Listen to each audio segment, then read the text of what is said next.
Quan Deng, they say, was the servant of Han Daqian, the assistant officer of the Guanglu Monastery. One night, he was sleeping in the front hall and saw a lamp upstairs that resembled a bright star. After a while, the lamp transformed into a dog, like a flickering firefly, and drifted down to the ground. Quan Deng glanced at it, observing the dog moving towards the back of the house. He quickly got up and followed it. In the backyard, the dog transformed into a woman. Quan Deng knew in his heart that she was a fox spirit, so he pretended to lie down again. Suddenly, the woman approached from behind. Quan Deng feigned awakening and asked who she was. The woman didn't respond. Quan Deng said, "Could it be that the light upstairs was you?" The woman replied, "Since you know, why bother asking?" Thus, the two of them slept together.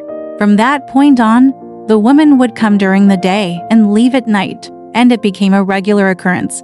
When the master learned of this, he instructed his servants to sleep on either side of Quan Deng to prevent the woman from approaching him. However, when the two servants woke up, they found themselves sleeping under the bed, without knowing when they had fallen down. The master became even angrier and warned Quan Deng, "When she comes again, catch her, or else be prepared to be whipped." Quan Deng dared not say anything and agreed before leaving. He pondered, realizing that it would be difficult to catch her, but not catching her would lead to a beating.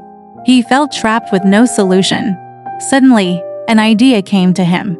He recalled that the woman always wore a small red shirt when sleeping, and she had never taken it off. This must be her weakness, he thought. He could use this item to threaten her. At night, when the woman appeared, she asked Quan Deng, "Did the master tell you to catch me?" Quan Deng said, "Yes, he did. But we have such a good relationship. How could I do that?" After they went to sleep, Quan Deng secretly grabbed her small red shirt. The woman cried out in alarm and struggled to break free, then fled. From that moment on, she never returned. Later, as Quan Deng was returning from a journey, he spotted the woman sitting by the roadside from a distance. As he approached, the woman covered her face with her sleeve.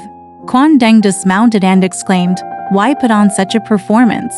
The woman stood up, grasped his hand, and said, "I thought you had forgotten our past. Since you still remember and haven't forgotten, I can forgive you.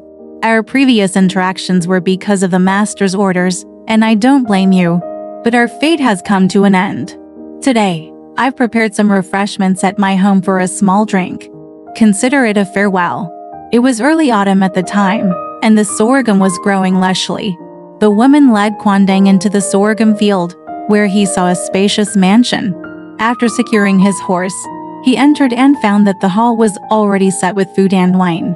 As soon as he sat down, a group of maidservants busily poured wine for him.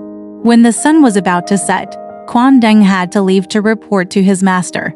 He rose to bid farewell. Upon stepping outside, he found that it was still a sorghum field. Alright, this story has come to an end. If you liked it, please give it a thumbs up. Thank you.